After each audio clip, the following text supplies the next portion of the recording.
महीनों से मणिपुर में जो हिंसा चल रही है, इस हिंसा को लेकर के पूरे देश में जमकर राजनीति हो रही है।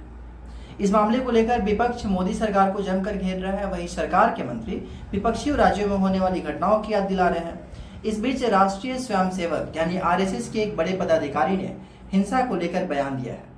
इसमें उन्होंने कहा है कि इसे हिंदू और ईसाइयों के बीच का संघर्ष बताना गलत है। टाइम्स ऑफ इंडिया की रिपोर्ट के मुताबिक आरएसएस के एक वरिष्ठ पदाधिकारी ने बातचीत के दौरान मणिपुर हिंसा को लेकर कहा है कि बिल्कुल भी हिंदू और ईसाई का यह संघर्ष नहीं है। कुछ पार्टियों ने इसे साजिश के तहत ऐसा पेश करने की कोशिश की है। उन्होंने कहा कि कुकी ईसाई समुदाय से आते हैं, जबकि बहुसंख्यक मैतेई हिंदू हैं। इसके बावजूद उनके बीच हो रहा टकराव धर्म के आधार पर नहीं है।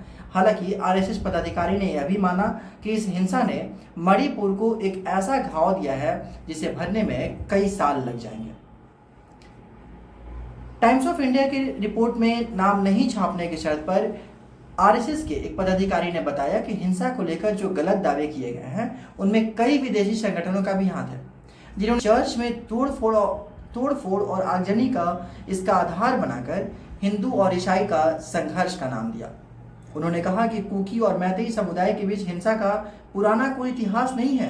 दोनों ही समुदायों के बीच पिछले लंबे समय से शादी होनी आम बात है। इस बातचीत के दौरान संघ के पदाधिकारी ने ज्ञानवापी मस्जिद और मथुरा में शाही ईदगाह पर हिंदू पक्ष के दावों का भी समर्थन किया। उन्होंने कहा कि इन्हें हिंदुओं को सौंप दिया जाना चाहिए। उनके हिंदू चरित्र को देखते हुए इन पर कोई विवाद ही नहीं होना चाहिए था।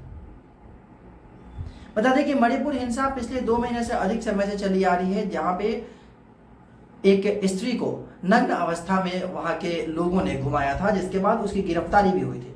हालांकि उसके बाद प्रधानमंत्री मोदी ने यह भी कहा था कि मणिपुर हिंसा पे भड़काने वालों की गिरफ्तारी होगी और कार्रवाई की जाएगी। प्रधानमंत्री के कहने के बाद कोई खास कार्रवाई होती नहीं दिख रही है, लेकिन मणिपुर हिंसा को काबू करने की कोशिश सरकार अपने तरफ से कर रही है।